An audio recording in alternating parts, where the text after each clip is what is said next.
Hola, ¿qué tal? Bienvenidos a este su programa Conexiones entre Tejiendo Culturas y Saberes. Yo soy Verónica Trujillo y me acompaña Edwin Morón. Muchas gracias por estar con nosotros. Hoy estaremos platicando con la doctora Yuriana Gómez Ortiz acerca de la identidad funcional de las especies. Y es que sí, las especies, los animalillos, las plantas, todos los seres vivos tienen también identidad. Bienvenidos, esto es Conexiones. Estaremos escuchando además alternativas del buen vivir con Adriana Rodríguez, de Comunidad en Comunidad, Voces y Visiones y el semanario de la Universidad Intercultural del Estado de México. Además estará también con nosotros Tanis Huerta y su cápsula acerca del capoeira. Quédense en Conexiones, ya comenzamos.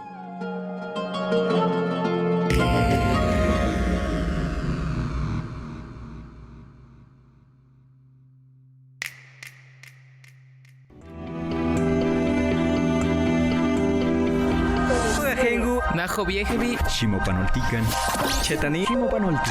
Esto es Conexión. Entretejiendo culturas y saberes.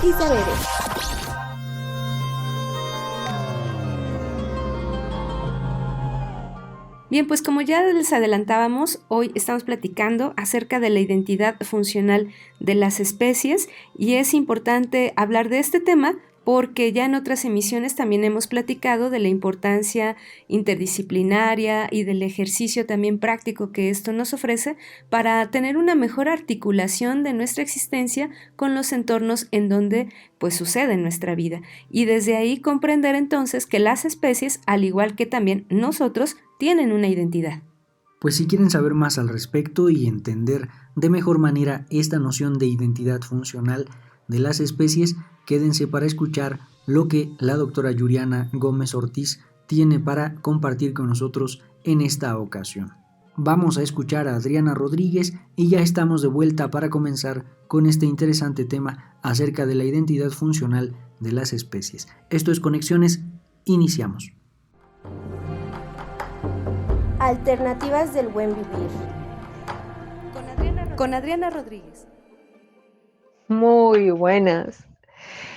La cosmovivencia y su relación con el buen vivir en este maravilloso planeta Tierra que habitamos.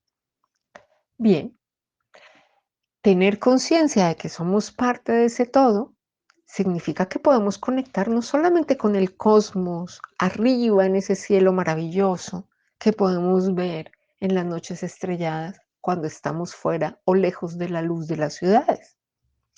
Es también conectar y ser conscientes y sentir la energía invisible, cósmica, que viene del centro de la Tierra, del corazón de la Pachamama, de la Pachamamita, de Gaia, de nuestra amada y amorosa Madre Tierra.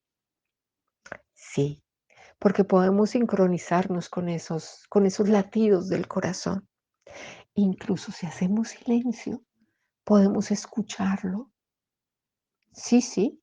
Seguramente en tu pueblo, en tu comunidad, los antiguos, los ancestros, tenían o tienen la capacidad, con sonidos de tambor, con la voz, con la palabra y con los relatos, contarte cómo es posible sentir y conectar o en dónde están los lugares a donde se puede ir para vibrar con el corazón de la tierra, que es conectar mucho más allá de la tierra que conocemos y en la que ponemos las semillas, en la que plantamos la huerta o en donde abrazamos los árboles. Que sí, que por supuesto que también abrazándoles y teniendo contacto con la madre tierra en su superficie, podemos conectar con esas vibraciones telúricas. Pero cuando sabemos que tenemos la capacidad de ir más allá, como los propios árboles, enraizándonos en la tierra, imaginando que podemos conectar con ella, porque podemos hacerlo, tenemos la posibilidad de sentir su energía. Si la sienten las gallinas, ¿por qué no la vamos a sentir los seres humanos? Claro. O podemos conectar con los sonidos de todos esos animalitos que están sintiendo los ritmos cósmicos y que pueden saber cuándo va a haber un temblor, cuándo viene una inundación y cuándo hay que refugiarse, porque eso también lo hemos ido olvidando. Lo bonito es que cuando recordamos esas capacidades y esos conocimientos, podemos volver a activar nuestra capacidad de conectar con las energías telúricas y de sentirnos partes de ellas. Entonces, un paseo en el bosque va a ser mucho más profundo porque vas a poder conectar con todos los sonidos y con todo lo que nos rodea. Incluso recibir regalos que vienen con señales, como plumas que te van a guiar en el camino, porque los trajes ancestrales y tradicionales de los médicos, ancestrales y tradicionales de los chamanes, tienen plumas, colmillos, semillas, no solamente porque son adornos, sino porque nos permiten vibrar y conectar con esas fuerzas mágicas, telúricas del jaguar, de la serpiente emplumada y de todos esos saberes que habitan en nosotros. Simplemente para empezar, podemos escuchar los latidos de nuestro corazón. Alternativas del buen vivir. Con Adriana Rodríguez.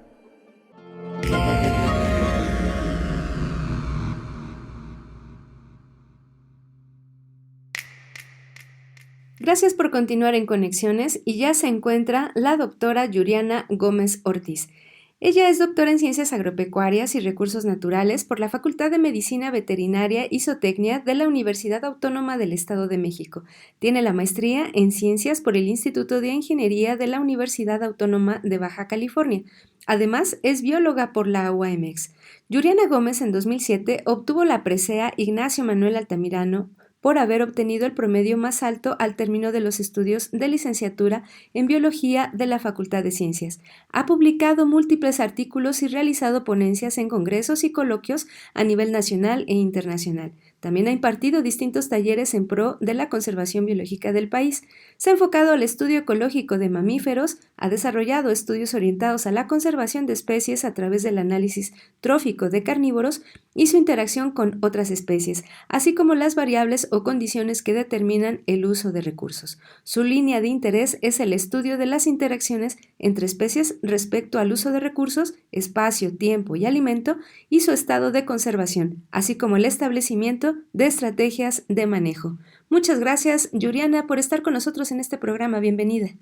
Hola, ¿qué tal? Edwin Ibero, muchas gracias por la invitación. Agradezco mucho el espacio que nos dan para poder platicar acerca de lo que estamos realizando aquí en la Universidad Intercultural del Estado de México, en colaboración con otros investigadores de diferentes instituciones y con estudiantes tanto de la licenciatura como de la maestría de la División de Desarrollo Sustentable. Platícanos, Yuriana, cuáles son las características más importantes de la diversidad funcional y por qué es importante además su discusión académica y comunitaria. Bueno, pues para entrar un poco en el tema, quisiera reflexionar un poco acerca de la importancia que tienen las especies en los ecosistemas, ¿no? La importancia de las especies nativas, de las especies silvestres en los ecosistemas que nos rodean. De entrada, considero que no deberíamos cuestionar la función o la importancia que tienen estas especies en los espacios, ¿no? Debido a que las especies son importantes o tienen un valor intrínseco, ¿no? Son importantes por el simple hecho de existir. Sabemos que todas las especies aquí en el planeta o en los ecosistemas van a estar desempeñando funciones importantes para el funcionamiento de los ecosistemas y también van a representar parte de los servicios ecosistémicos de los cuales nosotros nos beneficiamos como sociedades, ¿no? Entonces, no deberíamos de analizarlo, de cuestionarlo, de evaluarlo, ¿no? Sin embargo, pues es importante conocer y evaluar esta parte de qué es lo que hacen, de qué tan importantes son las funciones que realizan estas especies nativas en los ecosistemas, para precisamente entender ese valor intrínseco que tienen por el simple hecho de estar en nuestros ecosistemas, ¿no? A veces no es tan claro o desconocemos lo que hace, por ejemplo, una hormiga en un ecosistema, ¿no? ¿Cuál es su función? La función que tiene un árbol en el ecosistema, etcétera. Y a veces sí es necesario pues analizarlo desde la academia precisamente para poder divulgarlo y que todos seamos conscientes de ese valor que tienen las especies y la importancia que representan para el funcionamiento de nuestro ambiente, ¿no? Bueno, entonces, en ese sentido, las características importantes de la diversidad funcional van en el sentido de que la diversidad funcional es una métrica, es una metodología, una forma de analizar esta importancia que tienen las especies, ¿no? Quisiera aclarar primero que, por ejemplo, nosotros desde el área de ecología, la primera aproximación que realizamos para ver qué tan diverso o qué tan saludable está un ambiente es primero conocer qué hay, ¿no? Conocer la riqueza de especies, es decir, cuántas especies hay ahí, quiénes son y si es posible, también podemos sumar otra parte que es qué tan abundantes son las especies, ¿no? ¿Qué especie es más abundante que otra? Y con base en esto, en estas características, se han tomado muchas decisiones de conservación, ¿no? Generalmente en donde hay muchas especies, una gran riqueza de especies, pues se han determinado, se han establecido áreas naturales protegidas en nuestro país, ¿no? Sin embargo, a estas primeras aproximaciones desde la ecología se les denomina como métodos neutrales porque nada más nos estamos basando en conocer qué especies hay y cuánto hay de cada una. Sin embargo, si nosotros sumamos la identidad de las especies o qué es lo que hacen las especies, cuál es la relación filogenética o genética que tienen con otras especies, etcétera. De esta forma podemos sumar características particulares de cada una de las especies porque no todas representan las mismas funciones, ¿no? Sabemos que hay una gran diversidad de funciones, de alimentación, de tiempos, ¿no? Están activos en diferentes tiempos, las especies comen diferentes cosas, etcétera. Entonces, al sumar estas características, estamos sumando, dándoles la identidad que tienen cada una de ellas. Entonces, a estos nuevos enfoques se les llaman métodos no neutrales, ¿no? Porque sumamos esta identidad.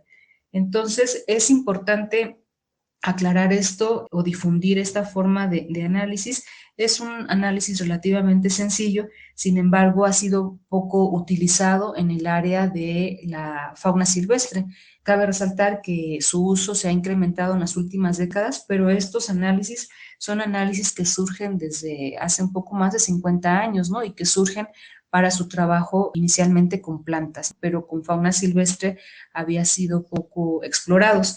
Y bueno, la utilidad, pues es, en términos de conservación, pueden ser muy útiles para la toma de decisiones, ¿no? Debido a que podemos tomar decisiones de conservación de espacios o de restauración de estos espacios, pues con herramientas un poco más allá de saber qué hay y cuánto hay de esto, ¿no? Por ejemplo, para entender un poquito más cómo funciona este análisis, podemos imaginarnos en una comunidad, por ejemplo, la diversidad de murciélagos, ¿no? Que podemos tener. Imagínense que en un espacio podemos tener diferentes especies de murciélagos, 5 especies de murciélagos, por ejemplo. Sin embargo, cada una de estas especies, si sumamos el rasgo de la dieta, podemos ver que la diversidad de dieta va a ser muy diferente entre cada una de las especies, ¿no? Imagínense que cada una de estas especies vamos a tener una especie, por ejemplo, que se alimenta de frutos, ¿no? Que es frugívora. Otra especie que se alimenta de néctar, que es catalogada como nectarívora. Otra de otras especies que se cataloga como una especie carnívora o de insectos también, ¿no? Las insectívoras, por ejemplo, etcétera. Y estas especies, el simple hecho de nosotros conocer qué es lo que están comiendo, puede ayudarnos a inferir el impacto que tienen en las funciones del ecosistema, ¿no? Por ejemplo, esta especie que es frugívora, vamos a asumir que su presencia en ese espacio va a estar aportando a las funciones de dispersión de semillas, ¿no? En los ecosistemas y por lo tanto a la regeneración de los bosques, la regeneración y dispersión de plantas, etcétera. Las especies que se alimentan, por ejemplo, de néctar van a estar muy relacionados con la polinización de las plantas también y esto en consecuencia con la diversidad de plantas, la salud de los ecosistemas, ¿no? También, etcétera. Entonces, si vamos sumando, además de saber que había 5 especies y qué tantos individuos había de estas, además sumamos qué están haciendo, qué comen, a qué hora se mueven, de qué se alimentan, etcétera, podemos ir indagando un poquito más en la función que tienen o en las diferentes funciones que están representando en ese ecosistema, ¿no? Por otro lado, imaginemos un espacio en el que a lo mejor ya está más perturbado por las actividades humanas, por la contaminación, por el cambio de uso de suelo, etcétera, y en este espacio analizamos otra vez cuántas especies de murciélagos hay y resulta que ya hay poquitas, ¿no? En el otro teníamos 5 y en este imaginemos que tenemos una especie. Vamos a ver, además, esta especie ahora de qué se alimenta entonces para sumarle un poco de su identidad. Y resulta que esta especie se alimenta de frutos, es una especie frugívora. Bueno, pues la función de la dispersión de semillas está cayendo sobre esta especie, ¿no? Y desafortunadamente podríamos deducir que todas las otras funciones, al menos por el grupo de los murciélagos, ya no está representada, ¿no? Ya no hay quien polinice, quien controle vertebrados, quien controle las plagas de insectos y demás, porque ya no tenemos en este espacio imaginario, ya no tenemos la presencia de murciélagos nectarívoros, carnívoros, insectívoros, etcétera. Entonces, un poquito así funcionan estos análisis que nos permiten indagar un poco en la función o en las funciones que se acumulan en los ecosistemas. Entre más funciones haya de diferentes especies, pues más diversidad funcional y esto como consecuencia aumenta la salud del ecosistema, ¿no? El funcionamiento ecológico adecuado de los ecosistemas. Sin embargo, en espacios en donde las especies se pierden o se desplazan por impactos antropogénicos o de actividades humanas, pues estas funciones van a estar ausentes, ¿no? Entonces los ecosistemas, la calidad de los ecosistemas puede estar en declive.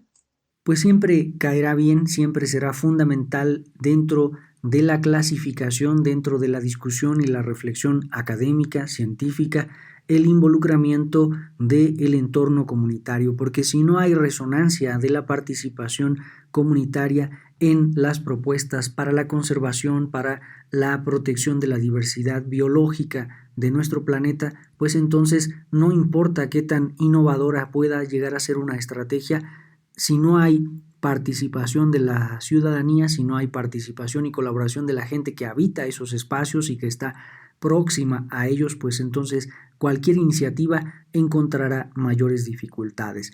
Quédense con nosotros para seguir dialogando acerca de este tema. Ya regresamos. Esto es Conexiones.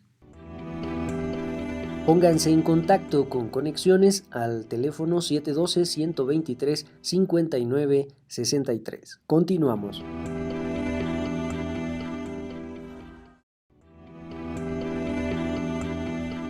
Escríbenos conexiones.ci@uyem.edu.mx. Continuamos. Shkihatsihu. ¿Quieres saber qué significa esta palabra? Te invito a que te inscribas a la licenciatura en Lengua y Cultura de la UIM, donde puedes aprender las diferentes lenguas originarias que existen en México para el fortalecimiento y difusión de las culturas. No pierdas la oportunidad de estudiar en la UIM. ¡Inscríbete! De comunidad en comunidad. De comunidad en comunidad.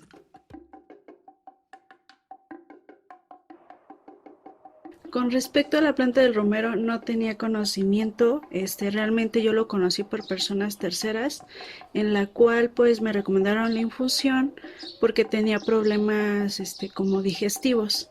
Entonces una persona me la recomendó y realmente fue porque conocí esa planta, porque sí tenía mucho desconocimiento.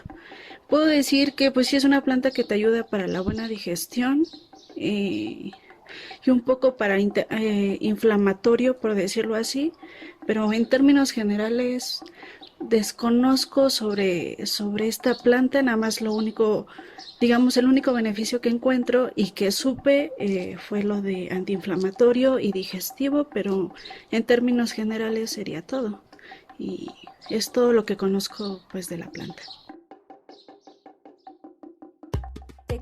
De comunidad en comunidad. De comunidad en comunidad.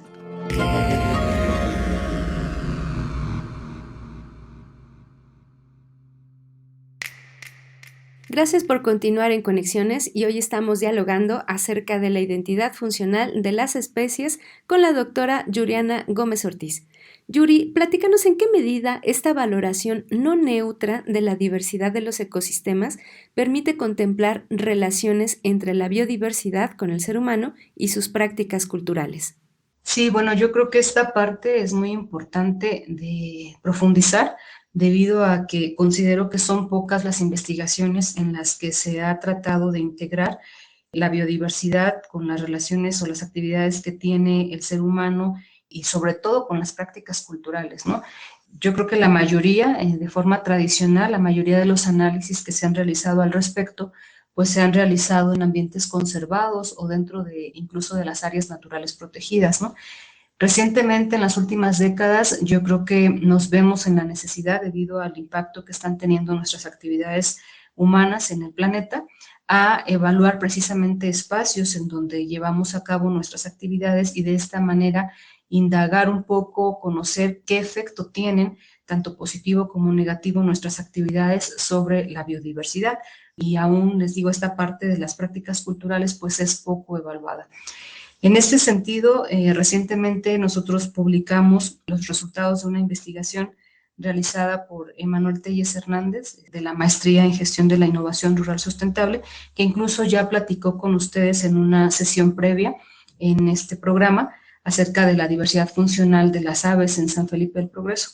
Bueno, el objetivo de este trabajo fue que pudiéramos buscar la metodología para integrar precisamente esta parte de los análisis de la biodiversidad, usando como grupo objetivo las aves, que es un grupo que se ha utilizado como un buen modelo para evaluar el efecto que tiene la urbanización en los servicios ecosistémicos que prestan estas especies hacia la sociedad, ¿no? Porque están muy relacionadas, por ejemplo, con la polinización, el control biológico, la dispersión de semillas, etcétera, también debido a que presentan diferentes dietas, ¿no? Y actividades, hay en la noche, hay en el día, y hay quienes comen igual frutos, semillas, granos, otras especies, etcétera. Entonces, este es un grupo muy, muy bueno para analizar estos efectos, ¿no?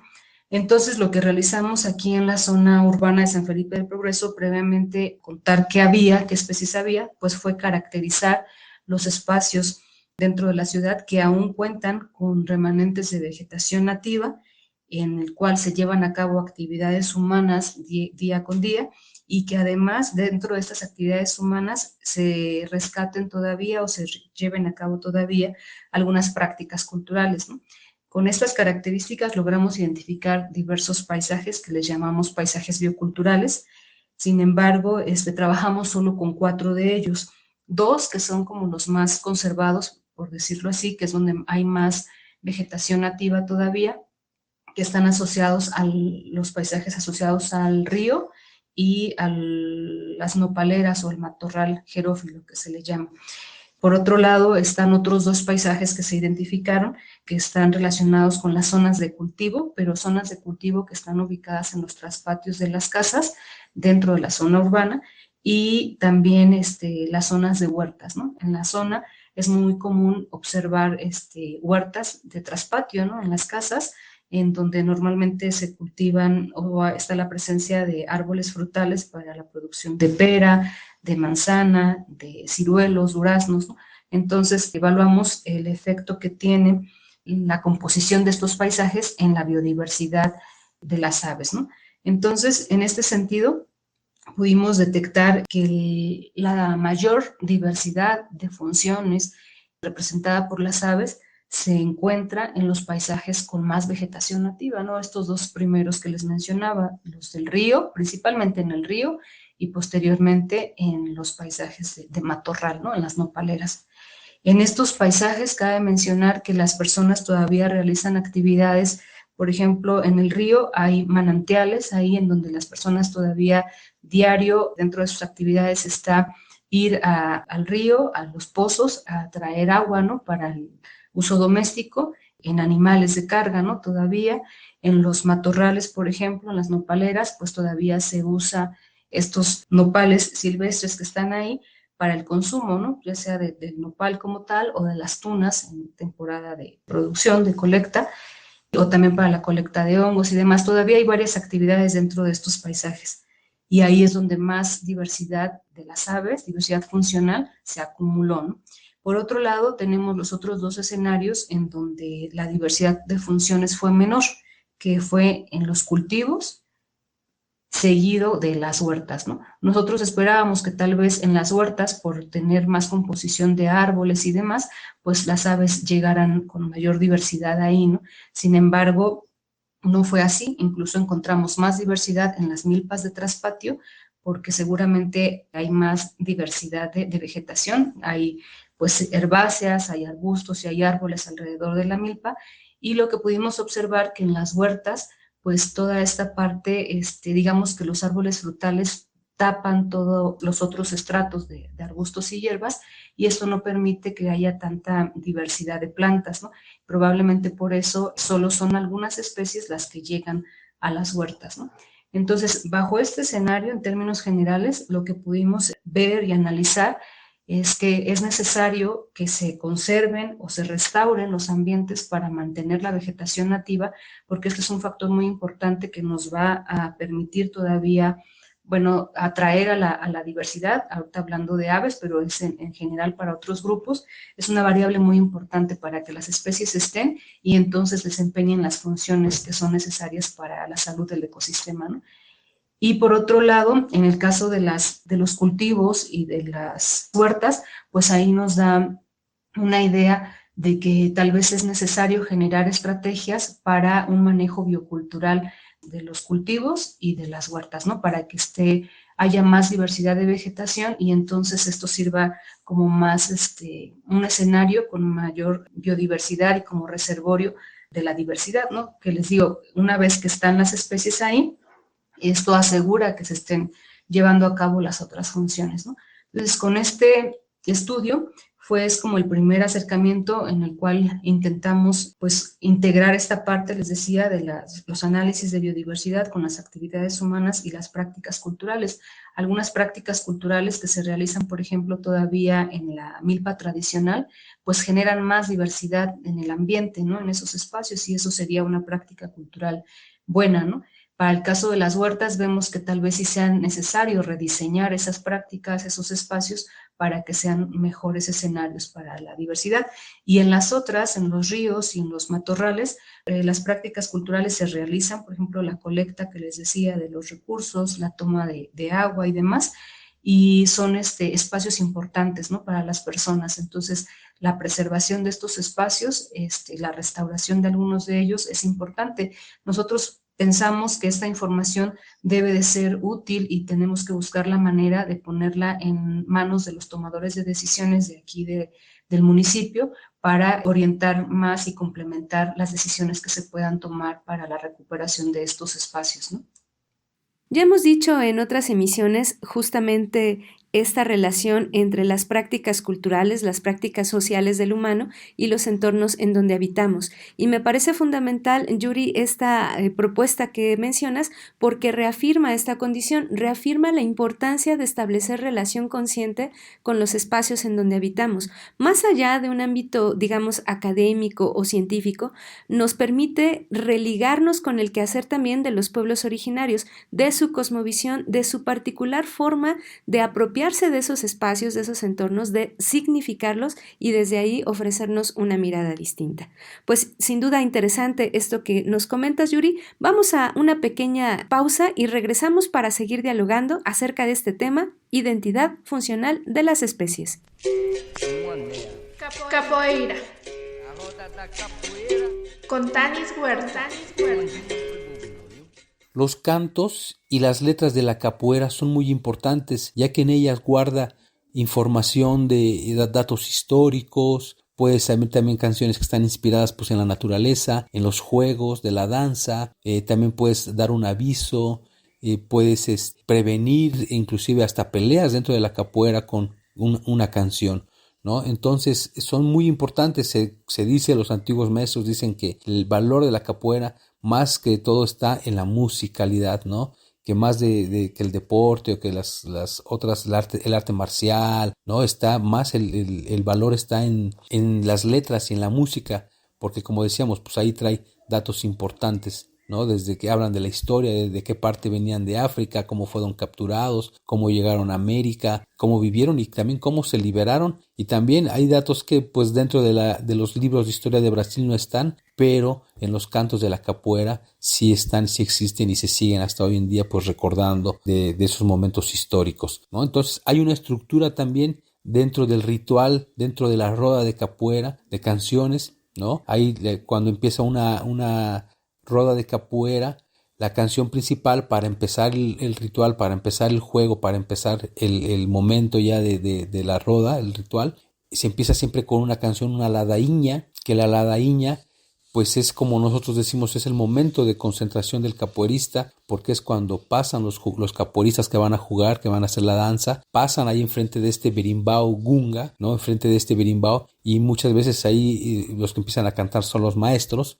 y siempre en la ladainha ellos mandan un mensaje, más también si es una graduación y te toca una graduación, entonces el maestro puede cantar algo que te está dando ahora así como un consejo de tu, si vas a ser graduado, el maestro puede estar hablando de ti. Entonces para nosotros es un momento de concentración, de escuchar lo que está diciendo el maestro, de tener también ahí, agradecer en cierta forma. A veces pues te está dando consejos que no te los puede dar así, a lo mejor te lo encuentras caminando en algún lugar, pero si te da un consejo cuando está la roda y cuando él va a cantar y cuando él está tocando, esos son consejos pues muy, muy importantes que nosotros tenemos que estar como muy atentos, ¿no? Entonces esa es la ladainha que empieza con un canto nada más ahí se tocan los berimbaos y los panderos en la ladainha.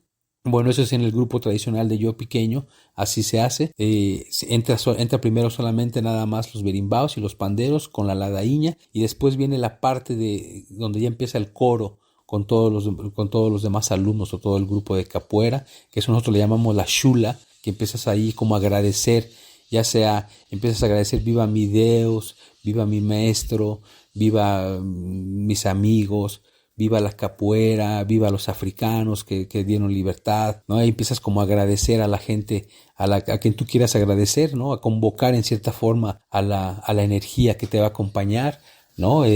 Ahora sí que ahí cuando uno dice viva mi Deus, pues uno no habla de un Dios en específico, sino habla también pues, en lo que cada uno crea, ¿no? Si bien sabemos que la capoeira venía de matriz africana, también con una carga religiosa, bueno, hoy en día pues todas las religiones pueden practicar capoeira, no es exclusiva de una. Y ya después de la chula, que es esta parte de la adoración, viene lo que es ya el corrido de capoeira. Cuando empieza el corrido de la capoeira es cuando empieza ya el juego. Ahí es cuando ya anuncia que va a empezar la roda y ya empiezan los jugadores ahí, ¿no? Y los corridos de capoeira pues también son importantes en el sentido de que hay canciones que nuestro maestro no la puede estar cantando para avisarnos de algún peligro, ¿no? Para si alguien llega muy agresivo a la roda y está jugando conmigo, mi maestro puede hacer cantos donde él me está diciendo que me cuide, donde también le puede estar cantando a esta persona que pues aquí no es un lugar de pelea,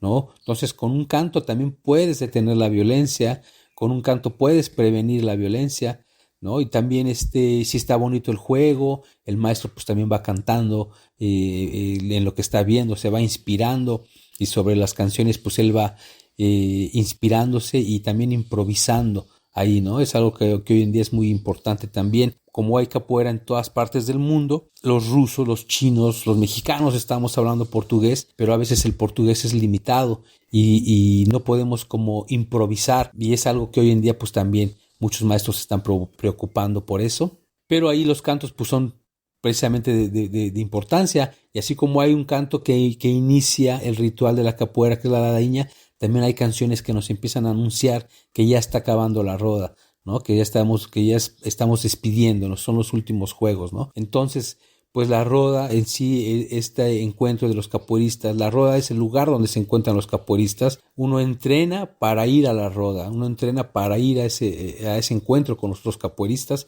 y así en este ritual pues está la estructura así de ladainha, chula, corridos y los lamentos, que bueno, los lamentos también a veces son canciones que hablan pues en un poco recordando toda esta travesía de los africanos en este proceso de esclavitud y de liberación ¿no? Entonces, los lamentos pues también hablan de esta parte que a veces los tonos de las canciones son un poco más tristes, ¿no? Más sentimentales. Y hay canciones también que pues bueno, son un poco más rápidas para subir un poco el ritmo del juego, ¿no?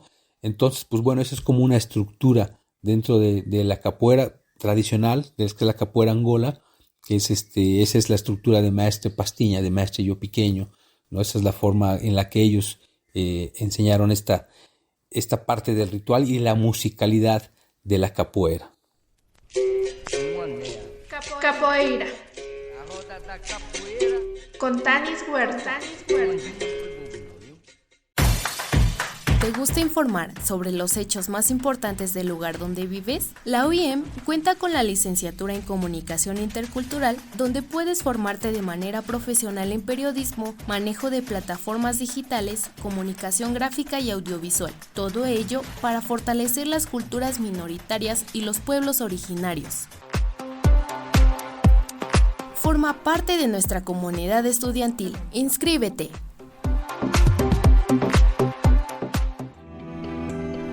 Pónganse en contacto con Conexiones al teléfono 712-123-5963. Continuamos.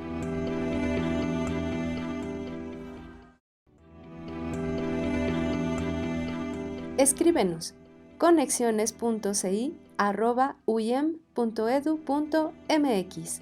Continuamos.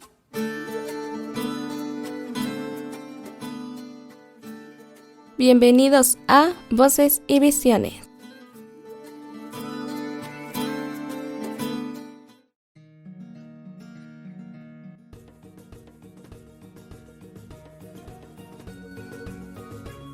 Muy buen día a todos y todas ustedes. Sean bienvenidos una vez más a su cápsula Voces y Visiones. Mi nombre es Michelle y me acompaña Roberto. El otro día que estaba con una amiga platicando acerca de la música, ella me recomendó la música regional itzmeña, de Natalia Cruz Guzmán. ¿Ustedes ya la habían escuchado? Pues acompáñenme a saber un poco más acerca de ella. Comenzamos. Natalia Cruz Guzmán es una cantante de música tradicional, compositora y productora, reconocida como la voz del Istmo. Su estilo de música representa la raíz zapoteca y de los pueblos indígenas de Latinoamérica. Nació el 22 de febrero de 1982 en Asunción, Ixtaltepec, Oaxaca, México. A los 16 años, estudió por un año medicina y de manera particular estudiaba canto. De ahí, cambió de carrera y terminó la licenciatura en filosofía en Puebla. Actualmente tiene 41 años y su intención es difundir la música mexicana del Istmo de Tehuantepec, en su lengua materna. El idioma zapoteco cuya dulzura y nobleza transmita a través de la melodía de su voz. También trata de difundir los valores artísticos de su cultura y busca erradicar el racismo hacia los indígenas zapotecas. En el año 2006 grabó su primer disco titulado Genda Navani. En el 2007 sacó su segundo álbum llamado Ojos Negros. Para 2010 el título de su álbum fue La Bruja. De tradiciones y nuevas rolas en directo fue su producción del 2011. Y La Chidua, Mi Corazón, es la producción del 2013. En el 2017, junto con otras artistas mexicanas, llevaron a cabo el evento Oaxaca Corazón, donde compartió escenario con artistas de la talla de Lila Downs, Susana Harp, Eugenia León, Alejandra Robles, entre otras. Su canción más famosa es La Totopera, que ha apoyado a los alfareros y las totoperas del Istmo de Tehuantepec. Interesante, ¿no? Pero si quieren conocer más acerca de Natalia Cruz y su música, los invitamos a que no se pierdan el documental de Natalia Cruz, la entrevista en una breve charla, el cual pueden encontrar en YouTube. Esto fue todo por el día de hoy. Los dejamos con La Totopera de Natalia Cruz. Y no lo olvides, lo escuchaste en Voces y Visiones. Hasta la próxima.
Esto fue Voces y Visiones.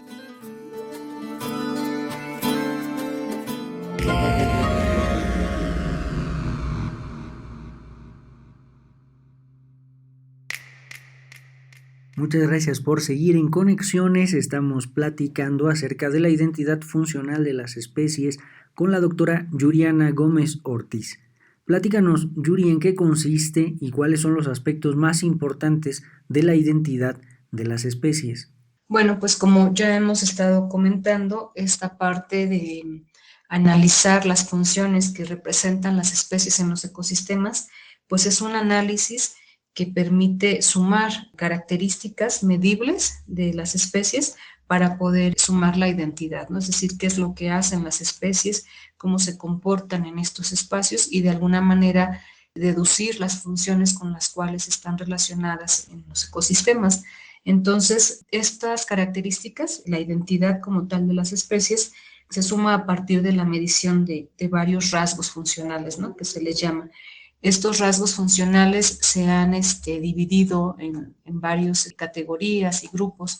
Entonces, en términos generales, tenemos rasgos funcionales o características de las especies que nos van a reflejar la respuesta que pueden tener las especies ante algún cambio, por ejemplo, ¿no? En el ambiente. Por ejemplo, cambios en la alimentación, en la tasa reproductiva, etcétera, debido a algún cambio ambiental. También tenemos otro grupo de rasgos o de medidas que podemos tomar de las especies con la idea de que nos pudieran reflejar el efecto que tienen las especies sobre los procesos de los ecosistemas o sobre las funciones, ¿no? Es decir, por ejemplo, cambios en la dispersión de semillas, ¿no? Debido a que hubo alguna perturbación o algo así, las especies que se encargan de dispersar las semillas ya no están presentes y entonces esta función en el ecosistema puede verse modificada, ¿no? Puede aumentar o puede disminuir dependiendo del efecto que tiene, de la respuesta que tienen las especies y el efecto que puede tener en la función. Bueno, en este sentido, pues es un reto seleccionar los rasgos adecuados, ¿no? Que nos reflejen, que estén relacionados con esta identidad funcional de las especies, porque podemos medir pues varias cosas a los organismos, sin embargo, no todas las mediciones que hagamos nos van a reflejar la función que tienen, ¿no? De esta manera, pues se ha hecho como una propuesta de qué cosas podemos medir y sumar a los análisis para ver reflejar la identidad de las especies. Entre estas, pues están rasgos relacionados con la morfología de las especies, como el tamaño, porque podemos tener especies muy pequeñitas en un ecosistema, como un colibrí, por ejemplo, hasta muy grandes como las rapaces, ¿no? Por ejemplo. Igual en las tallas, ¿no? Especies en términos de longitud muy pequeñas o muy grandes, en peso, pequeñas o muy grandes, la forma que tienen de las cabezas, ¿no? De los cráneos, el pico, por ejemplo, en las aves, está muy relacionado con la dieta que llevan a cabo, ¿no? Con qué alimentos consumen. Por otro lado está otro grupo de rasgos que pueden ser los relacionados con aspectos reproductivos y de estrategia de vida de las especies, ¿no? Por ejemplo, es importante también sumar el tamaño y el número de crías que pueden tener por especie, ¿no? No va a ser el mismo número de crías que tiene, no sé, el mismo colibrí con el que tiene un gorrión, ¿no? Por ejemplo. Entonces, esto va sumando diferencias entre las especies, el periodo de gestación o incubación, a qué edad alcanzan la madurez sexual o reproductiva las especies, otros rasgos, por ejemplo, relacionados con la fisiología de las especies, que tienen que ver, por ejemplo, con el tipo de termorregulación. Sabemos que algunas especies, por ejemplo, como los reptiles, necesitan de calor externo, ¿no? Para poder regular su temperatura, a diferencia de nosotros que sí podemos regularla. Están otros rasgos, por ejemplo, como los conductuales, que tienen que ver, por ejemplo, con la migración, la hibernación, ¿no? Hay muchas especies, por ejemplo, en el caso de las aves, que son residentes y que van a estar aquí en los ecosistemas prácticamente todo el año. Sin embargo, hay otras que el peso funcional que tienen va a ser temporal, ¿no? Porque solamente van a llegar en cierta temporada del año. Por ejemplo, el caso de los patos, ¿no? Aquí alrededor tenemos varios cuerpos de agua en los que, si recordamos, en época de invierno se llenan de varias especies de patos migratorios, ¿no? Entonces, el efecto que tienen esas especies pues va a ser solamente en esa temporada, ¿no? Es una conducta que tiene de migración. Hay especies también que llegan no en invierno, sino que llegan en primavera, en verano, etcétera, y van a tener efectos solamente temporales, ¿no? Importantes pero temporales. Por otro lado, también hay especies cuya conducta social es que pueden andar siempre solos, que pueden andar en parejas, que andan en manadas, en parvadas, etcétera. Y todo esto, insisto, van sumando la diferencia entre una especie y otra o la identidad propia de cada una. Decíamos también de la dieta, del tiempo, ¿no? A qué hora están activas las especies, por ejemplo. Hay especies que solamente están activas durante la noche, especies que están activas solamente al amanecer o al anochecer, o especies que están activas a lo largo de todo el día, ¿no? Ya, por ejemplo, en un programa anterior platicábamos acerca de la actividad de los mamíferos silvestres de aquí de la zona norte del estado, ¿no? En ese caso, identificamos varias especies, la mayoría con actividades nocturnas. Sin embargo, hay otras, como las ardillas terrestres, arborícolas, que son activas generalmente durante el día, ¿no? Y otras que pueden estar activas al anochecer o al amanecer, ¿no? Como en el caso de los conejos. Entonces, la actividad es diferente entre cada especie y eso suma a la función que puede tener.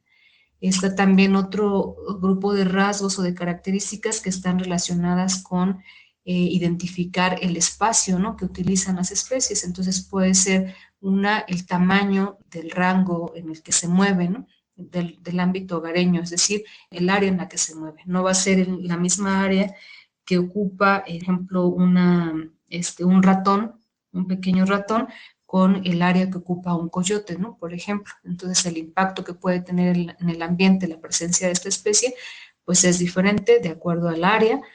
También es diferente de acuerdo al tipo de hábitat que ocupan. Hay especies muy especialistas que ocupan cierto tipo de condiciones, ¿no? Y si no están en esas condiciones, pues no van a estar presentes.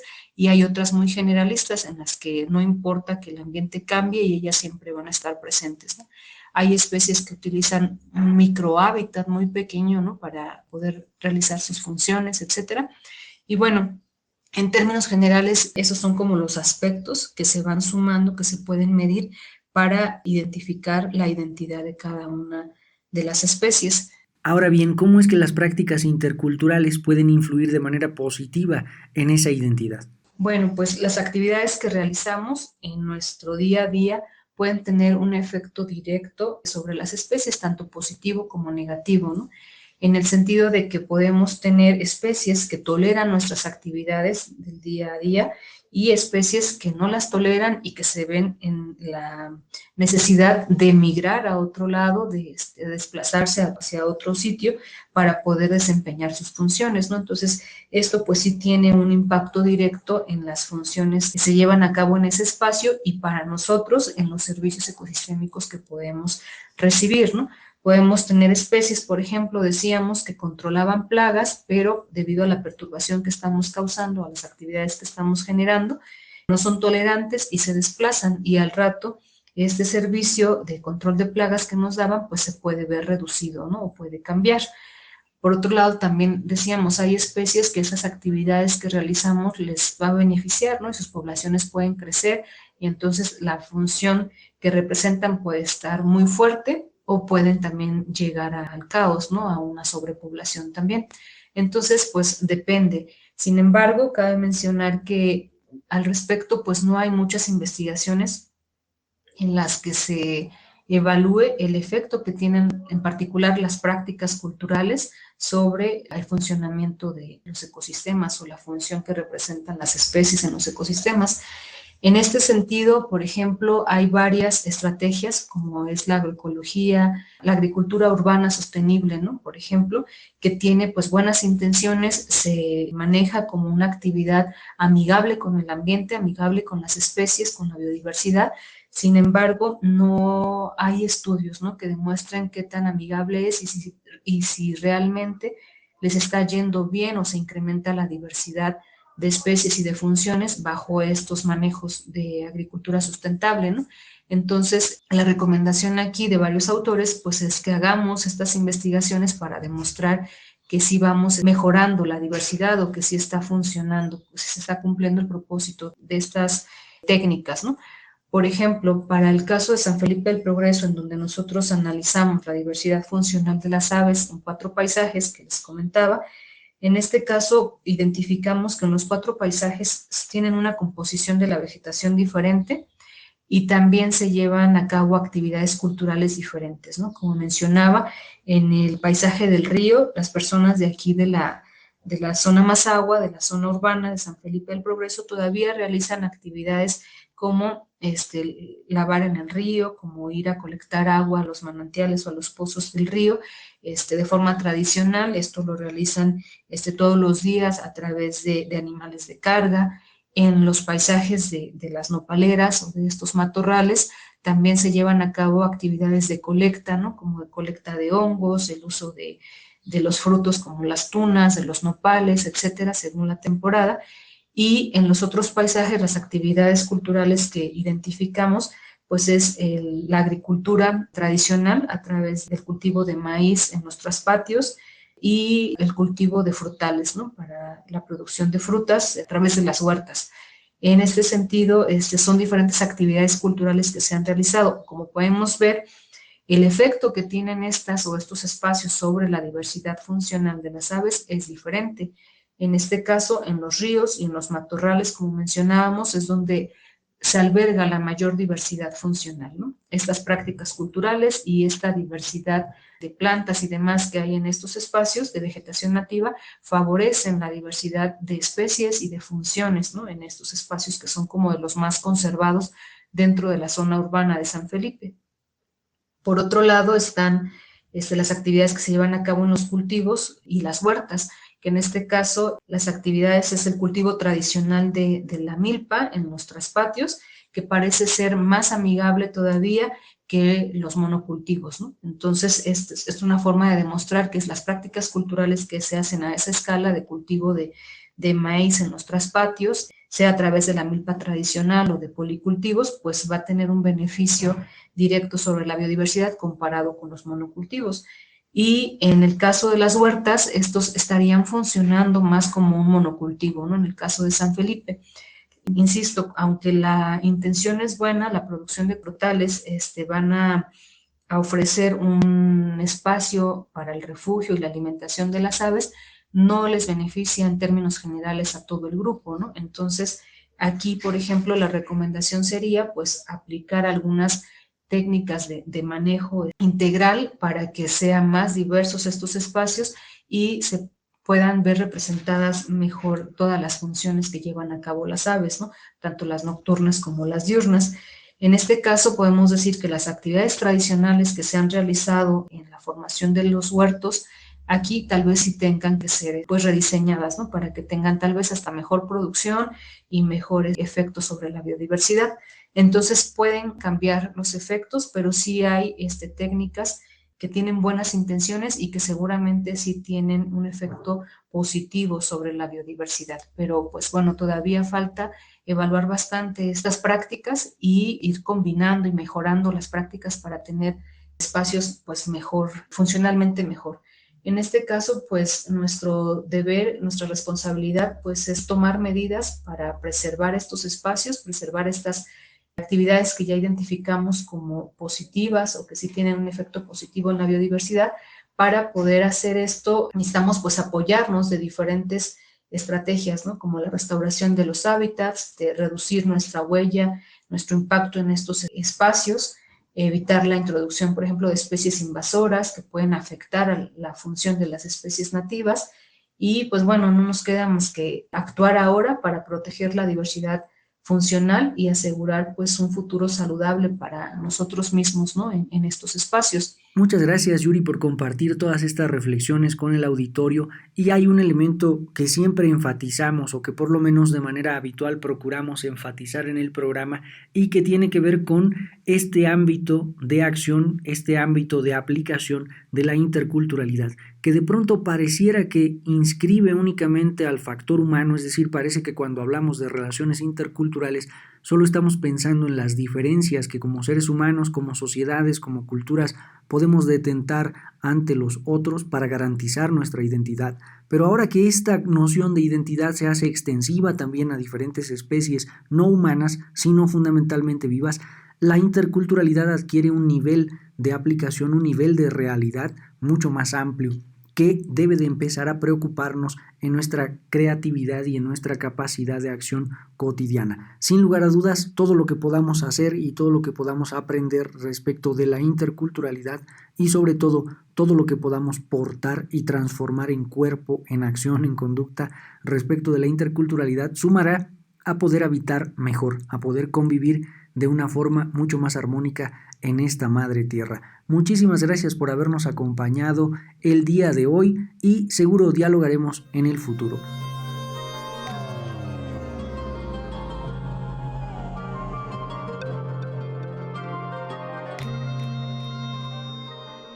Agradecemos mucho su compañía. Hoy estuvimos platicando con Yuriana Gómez Ortiz acerca de la identidad funcional de las especies.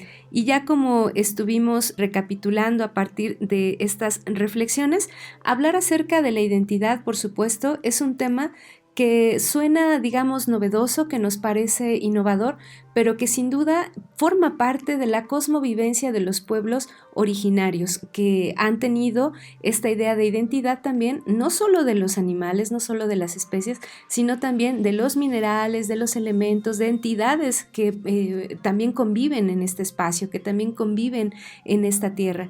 Y es de esta manera entonces que desde esta aproximación se consideran también seres vivos, se consideran como portadores de esta identidad y como sujetos también coexistentes, digamos, en nuestro propio entorno. Y es que una de las formas de aproximarnos o de volver un poco más íntima la relación con el entorno natural, Vero, es precisamente a partir de personificar o a partir de dotar de elementos de identificación a esa naturaleza, a esos seres vivos con los que compartimos este planeta, con los que hemos heredado, digamos, el cuidado de la madre tierra. Y entonces el factor identitario es fundamental para reconocer a las especies y también entender que, algo que ya señalabas hace un momento, que existen también maneras de compartir y de heredar desde los seres vivos, desde los seres otros, ¿no? Animales, plantas, etcétera, factores identitarios que después definen también a la humanidad. Y eso está presente en un montón de mitos, en un montón de narrativas, en un montón de relatos e incluso también en elementos como la gastronomía, como la alimentación, como la forma de recolección de ciertas semillas, etcétera. Bien, pues les agradecemos de esta manera su atención. También agradecemos el equipo de producción de este programa: Daniel Vallejo, Daniela Canuto, Ciro González, Edwin Morón y Verónica Trujillo. Muchísimas gracias por habernos acompañado. Nos escuchamos en la siguiente emisión de Conexiones. Hasta pronto.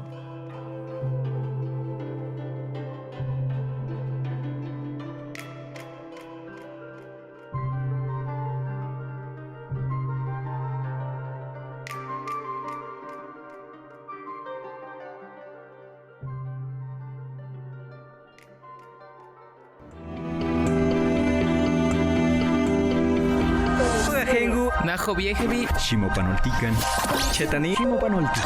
Esto es Conexión. Entretejiendo culturas y saberes.